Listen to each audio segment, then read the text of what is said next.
alive! It's alive! It's alive! It's alive!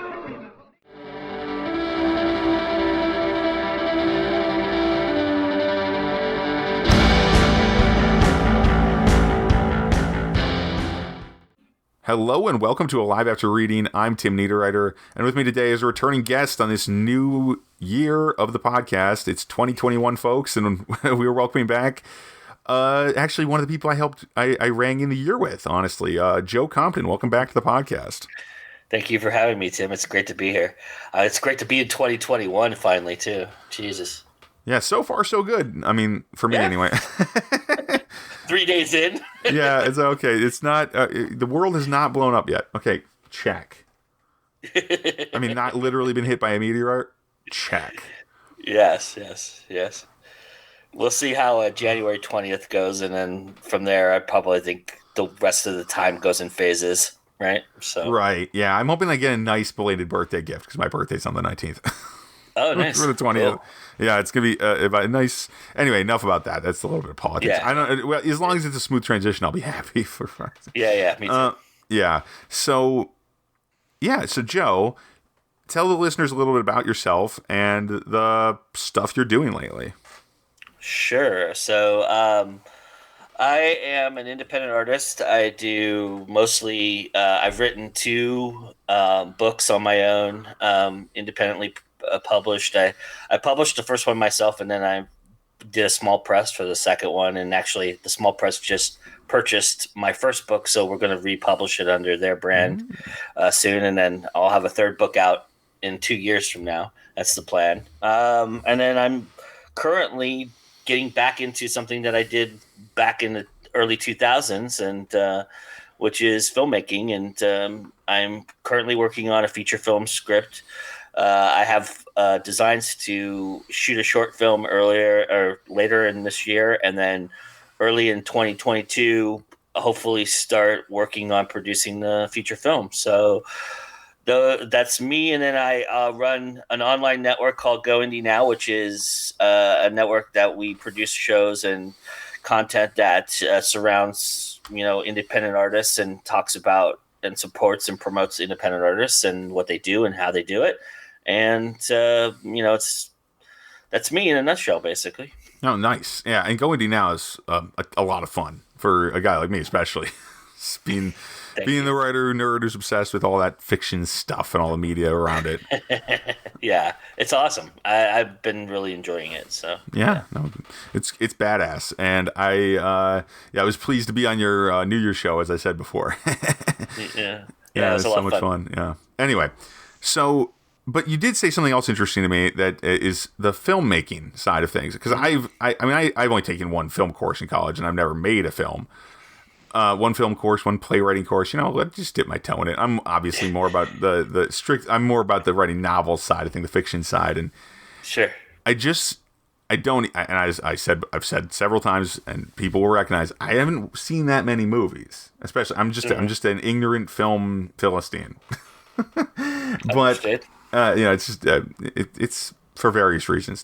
Don't really need going into, but So I guess the thing that's interesting to me, because I do know a few things about screenwriting. I've learned a bit about it because when I was learning structure for novels, a lot of the Writing Excuses crew, that podcast they taught, and I went to their retreat in 2013. I guess it was it's been a while for me, but No, whatever. It doesn't matter. It doesn't really bear thinking about how long ago that was now. Oof.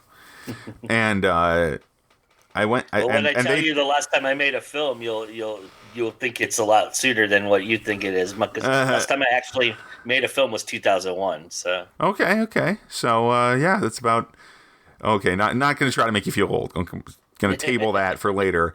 So, I guess my point is, though, I learned that they taught us a lot of filmmaking structure in that. And the editor, Lou Anders, was on about that. And he was on a bunch of podcasts back for a while ago, talking about that kind of thing.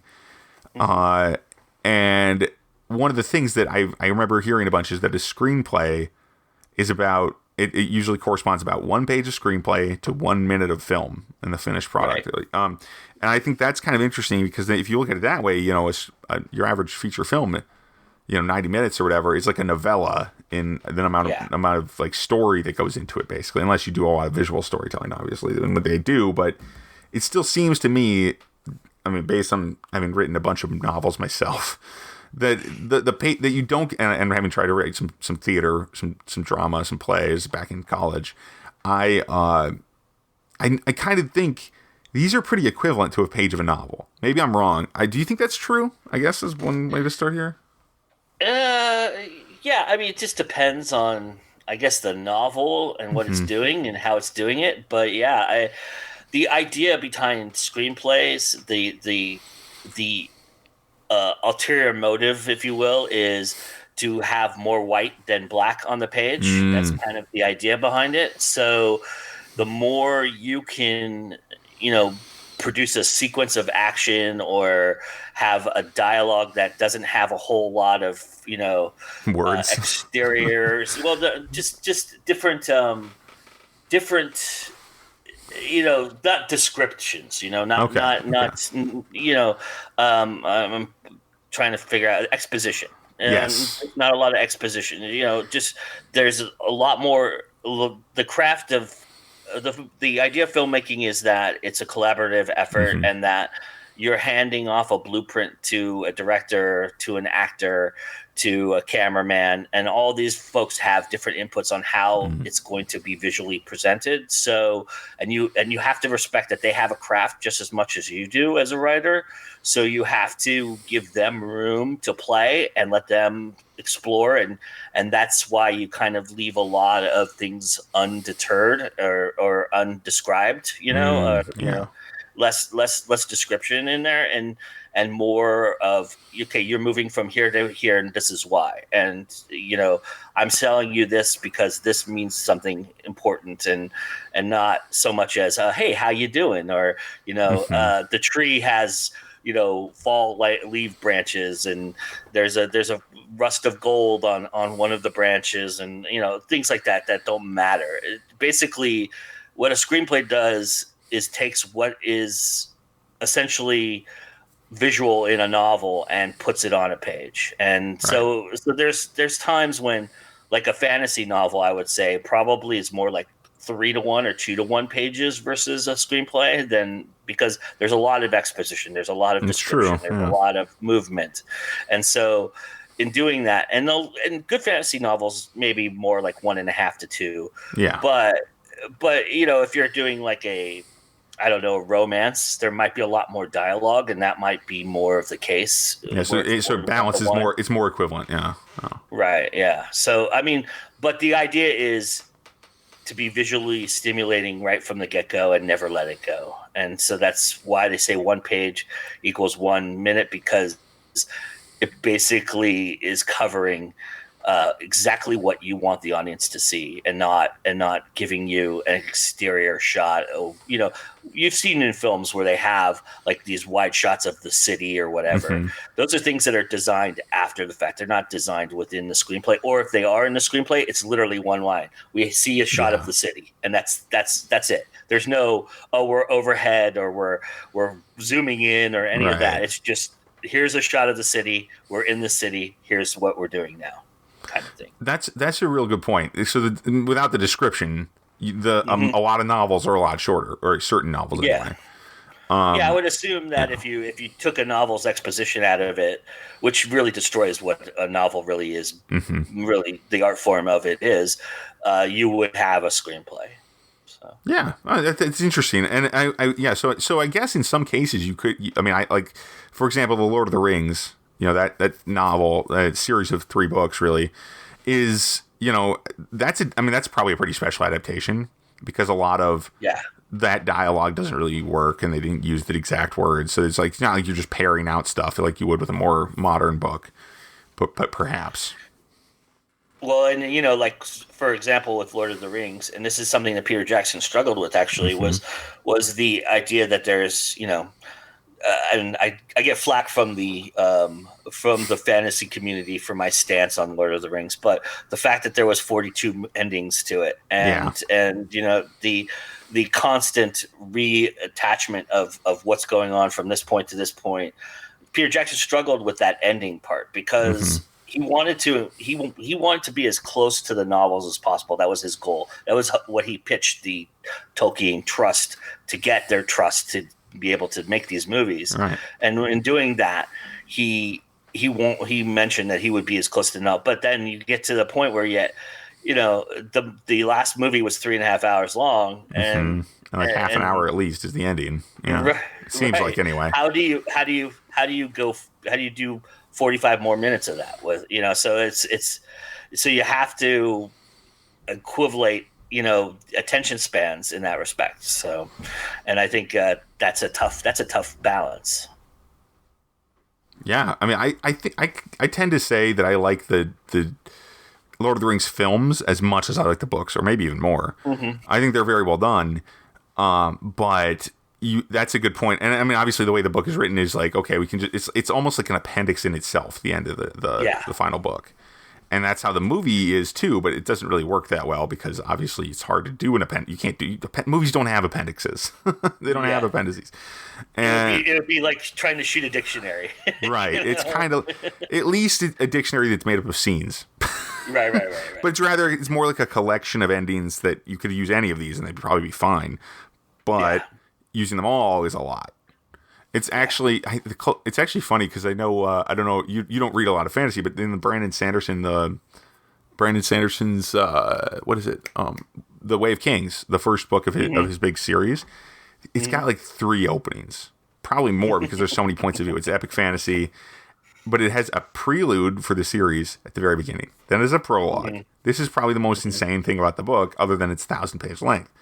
It's as long as the entire Lord of the Rings, and it's book 1 of 10. Okay, that's crazy, but that's modern fantasy for you.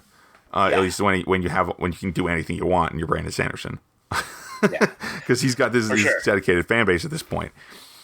Anyway, and I'm sure there's a lot of predicating of that idea behind kind of honoring or homage to a Tolkien in that respect. Those guys paved the way for those kind of guys to do those kind of things, and Sanderson is an expert at doing those kind of things. Yeah.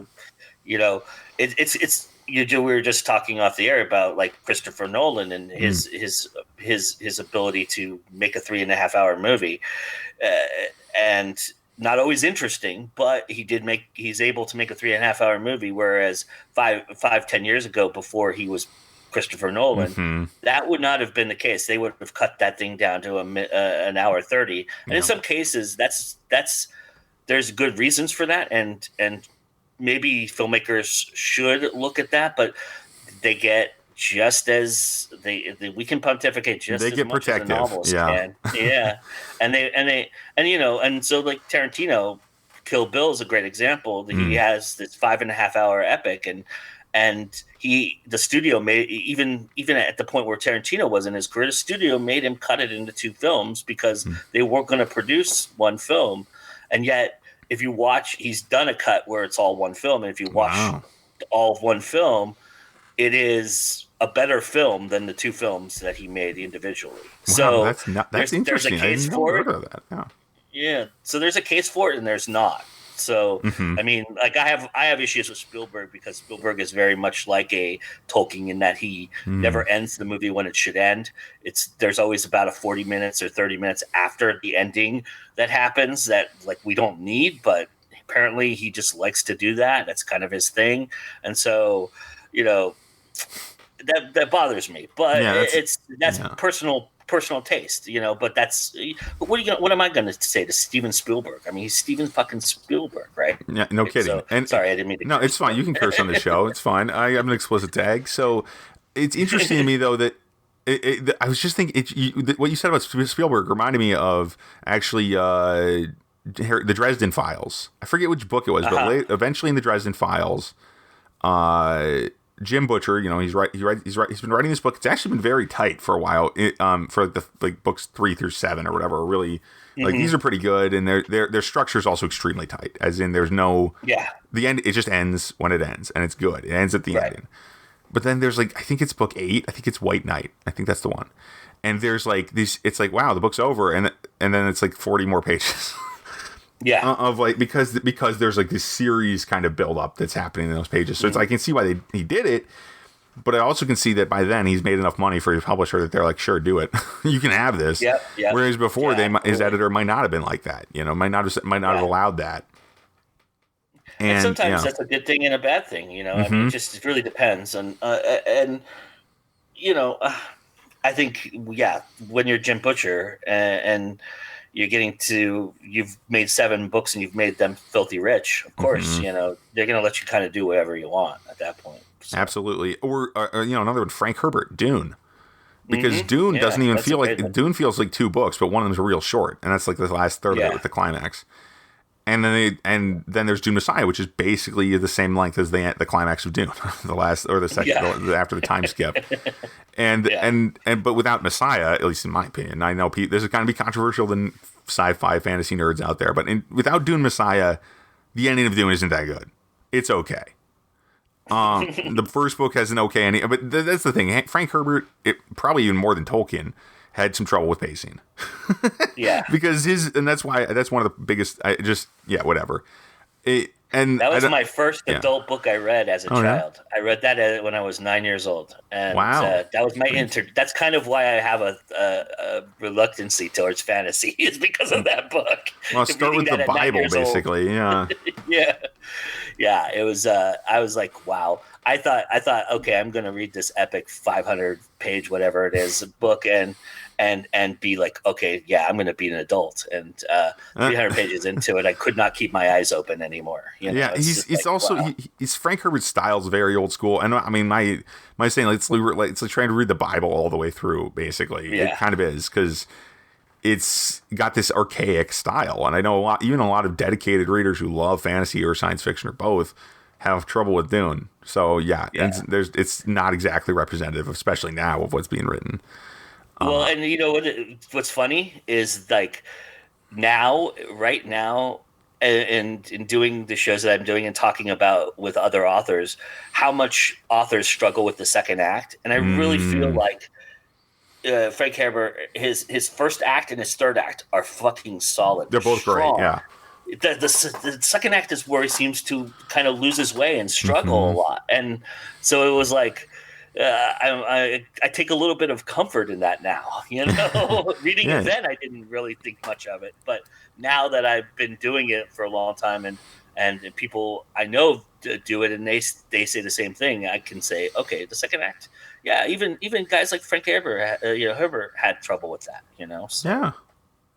What I like to do in the middle of my second acts in my novels, because the second act, right, it's I learned, like I said before, kind of like a screenplay.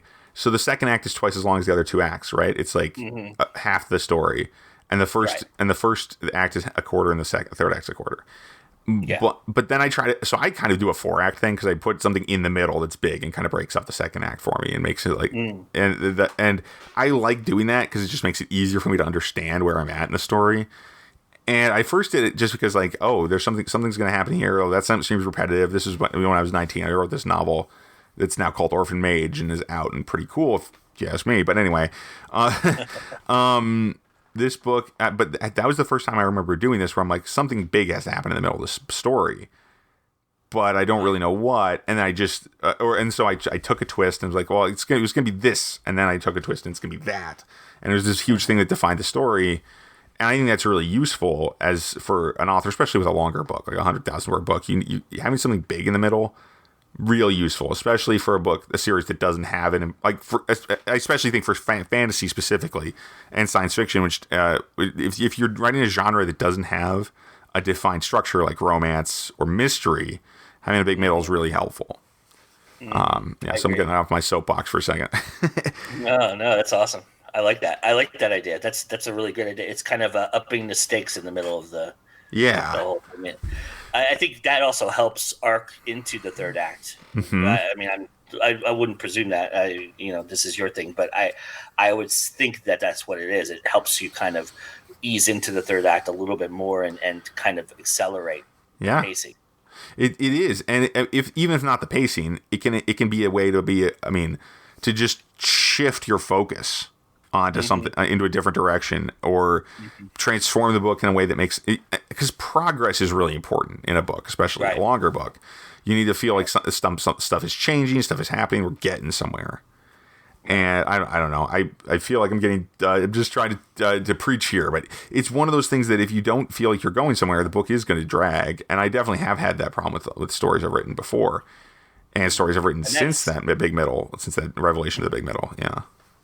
And getting back to screenplays, that's what a screenplay is designed for, is to have those beats, those moments that are hittable, and they should all follow that formula. And it's a formula. It's really the thing about screenplays that is different than novels is like you can stretch the confines of act structure, and you can do different devising in different ways because genres also dictate that a lot too. With screenplays, though, it is a proven blueprint formula model that you have to follow, and if you don't follow it, nobody's going to pay attention to it. They're all going to think you're an amateur, because we've all been trained as screenplay writers and screenplay, as producers or directors or whatever aspect of the film industry you're in, that a screenplay looks a certain way and does a certain thing at a certain point. And so even if you're a pantser, you skillfully designing that in your own subconscious, those points. It's just a weird thing that happens when you're a screenplay writer. Yeah, and I think that makes perfect sense, because also because of the collaborative nature of the screenplay, this kind of tells you where you're at in the story without necessarily having to write down this is the point of the scene or whatever. Yeah. It really, and it helps. It helps not only the actors and the camera folks and everything, but it helps the production designers and the people who actually, because people might not know. Most people probably do know now, but films aren't made in sequence usually. Some of them have done that now, and a lot more are doing it nowadays because there's really just one or two locations, so it's easy to do it that way. But a lot of times, because you have only a certain location for a certain period of time, or you have a certain actor for a certain period of time, or you have certain things that are going on that are scheduling conflicts or whatever the case may be, you schedule a lot of things together that are out of sequence that would be in the same area or with the same actors, so that you can get all that done in the time period that you have available to you to do it. And so oftentimes those beats help the production design and the production managers and the ADs, the assistant directors who do all the scheduling, the opportunity to pick the points in which they can start and stop. And so those beats are very important for that aspect as well. It's very much like a blueprint of a building. You put nuts and bolts in certain beams, and certain beams have to cross this beam for the foundation and things like that. It's very much the same idea. Wow. Yeah, and it's kind of staggering that movies get made at all when you put it like that. It sounds really difficult. Obviously it takes tons of people, and that's why that's one of the reasons I kind of never really tried writing a movie. Because I think fiction, because fiction's a one-person job, especially the way I do it. Right. I have a proofreader and I have editors in the past. I use people like that, but the book's basically all me at the end. I make all the decisions. I write all the words, basically. That's how it goes. And I like to be kind of, it's not self-sufficiency that drives me. It's just, I like to kind of be the guy behind the project. And collaboration is cool, and it's awe-inspiring to me that people do that. But it's also just different from what I want to do. Anyway, what was I had another point, but I think, there it is. I think the key to writing an interesting story, telling an interesting story, is usually a formula of some kind. This is the funny part, because when I started out, I thought originality is the only thing you need for a story. But you need a lot more than originality for a story. I was 13, so whatever. You need a lot more than originality for a story, because if you do a story, and I can't stop wagging my finger here, but if you do a story, whether it's a screenplay or a novel, and you don't follow it, sometimes the formula is surprise the reader here or surprise the viewer here, right? Sometimes or deliver original content, basically deliver an original way to do this line or to tell this scene. This is kind of the trick, is the formula includes originality, and it's bigger than all your original content. Probably all the original things you're going to do can be included in most formula fiction. or film, and probably. screenplays are the same way. Screenplays, you can be creative. You can do things. You can describe things. You can manipulate things. You can do it unconventionally. Like a lot of where the unconventionalism comes in screenplays is I don't even know if that's a word, but where it comes in, where you can be creative is sometimes you've seen. I'm sure there's movies out there that you've seen that are non-linear, that start at the end and kind of circle their way back, or they go out of sequence themselves in the actual movie itself. Those are all devices that screenwriters use to be creative. The reveals of how they would reveal it in a screenplay, so that like when you're reading it like a novel, and you're going, "Wow, that surprised me." Those are the kind of things that are devices that screenwriters can use to be authentic and different and unique. And there are lots of great screenplays out there that would read just as well as a novel. It's just the exposition is probably the only thing that is the real main difference between the two. And yeah, you can be unconventional but you still stay within the structure, like you were saying. Yeah, the structure is real important. Yeah, I think especially if you're a genre writer. I mean, it's if romantic comedies follow a certain beaten path, and if you tried to subvert that, you better have at least a semblance of what the beaten path is. Yeah. Because if you subvert it too far away, you've gone off the rails, and you've lost the audience that you automatically would have had if you had just stayed on the path. Exactly. That's why subverting tropes, the core of your story, subverting the core of your structure can be really dangerous in any medium. It's like, for example, like I'm sure, it's like if you were listening to a heavy metal song and it basically wasn't heavy, and it turned out it was a pop ballad or something. Right. Now you're not listening to a heavy metal song anymore, and that you can do that. That can be a problem in a story, in a film, in any kind of media. And it's it basically, if you don't have okay, we're not going to do a guitar part. Basically, like, what, you're doing a metal song without a guitar? Well, that's possible, but okay. You got to replace it with something. You got to do something to make it fit, and that's the same kind of thing. Like you do but some of these things are so intrinsic. Like you can't do a murder mystery in a book, at least, without having a murder. You need the murder, and if the murder doesn't happen basically immediately, your audience doesn't know it's a mystery at that point. They can't tell. Right. To use your analogy, it's like if you had Master of Puppets and Saint Anger.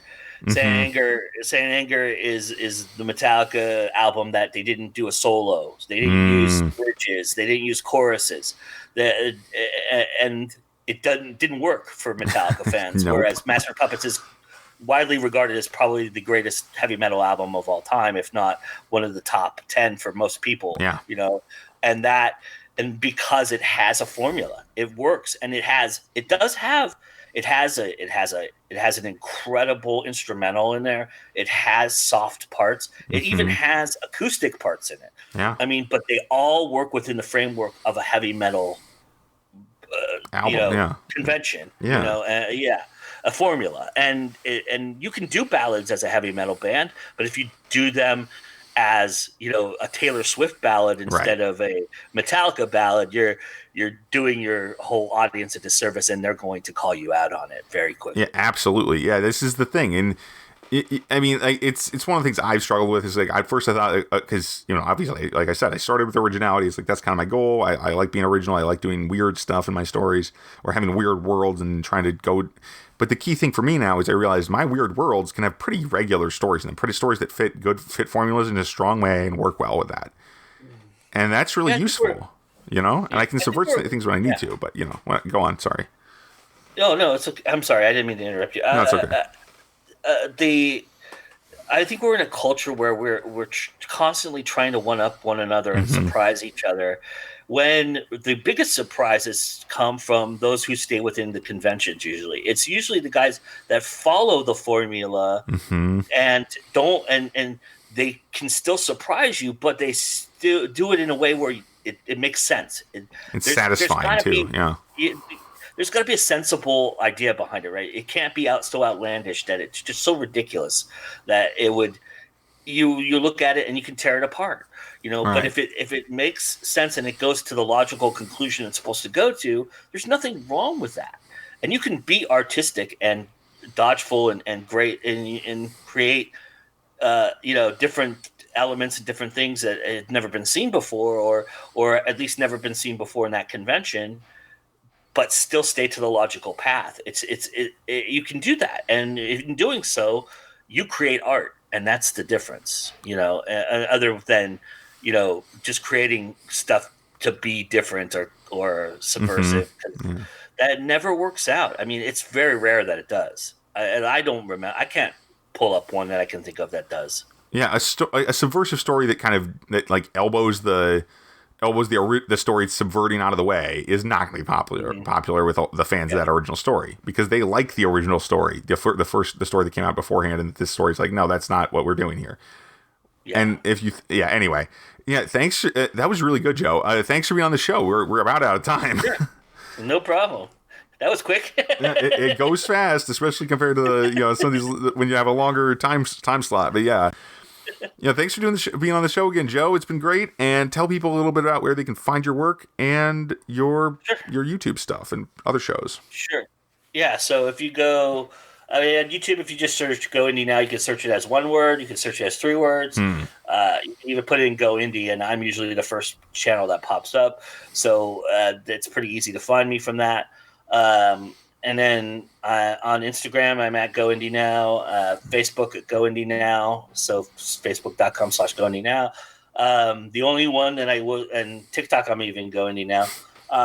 On Twitter, though, some bastard took the Go Indie Now thing and wanted $60,000 for it, so I wasn't going to pay for it. So I actually just used my name on Twitter. So it's actually Joe Dream 73 on Twitter. And then my books are everywhere. My first book's called Amongst the Killing. It's a crime thriller. And then the sequel, We the Moral Majority, both available on Amazon. Amongst the Killing is available in audiobook, ebook, and paperback. And the Moral Majority is available on paperback and ebook. That's me, basically. GoIndieNow.com. Yeah, thanks again. Yeah, it's great. As for this podcast, you can find us at mentalcellularpublications.com. You can find my books on Amazon.com pretty much exclusively with the ebooks, but I'm wide with most of the print books. So you can find those pretty much wherever you find print books online. And so also Demon Scroll is newly updated. It should be out now. And if you have read Demon Scroll, the old editions of it, please send me your receipt, and I will send you the good version of the book, because those old versions, I'm sorry to say it, I did rush out the original version of that book, and I finally completed a real edit on it. So you won't be reading the rough draft if you get the new version. I know it's I'm just mea culpa at the end here, but it was very sloppy of me to do that. That's the only book I've done it with, and I would never doing that again. Okay, frankly, that was insane, and my apologies to anyone who read that and was annoyed by the constant problems. Anyway, thanks for listening, folks, and Happy New Year. Talk to you again soon. Bye, yeah.